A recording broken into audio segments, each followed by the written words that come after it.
Here's how I made this bunny helmet cover. This is for a child's helmet and is pretty simple to make. In fact, it's so simple I don't think you really need a pattern.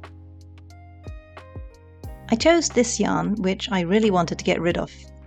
It's just a bit too stiff to work with comfortably and doesn't feel nice, but it's nice and chunky, which meant this piece could come together really quickly.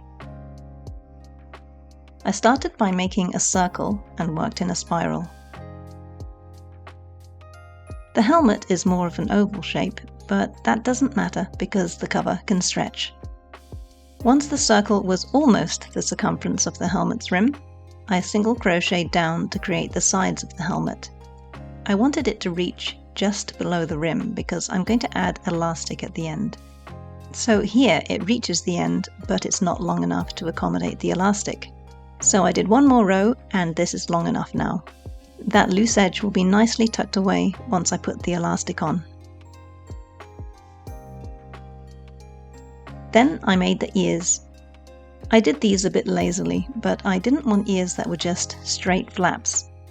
I wanted the ends to look a bit wider, so there are some treble crochets towards the ends. Then, to make them look a little more interesting, I used this neon pink yarn to make the inside parts.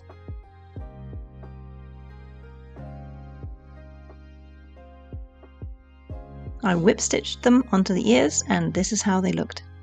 Then I attached them onto the helmet. I think it's always a good idea to pin things into place to see how it's going to look, even if you're just going to take it apart again. Once I decided on the positioning of the ears, I stitched them on.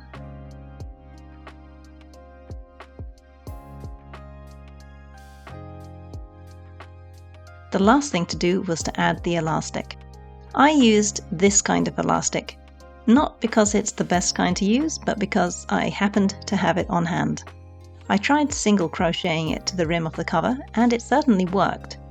But it didn't look nice and used up so much elastic that I didn't have enough to go around the entire edge.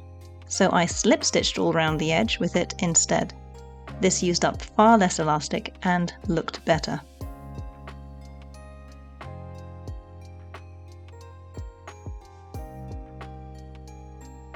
I could then slip the cover onto the helmet and the elastic would hug around the rim to keep the cover in place. This is how it turned out.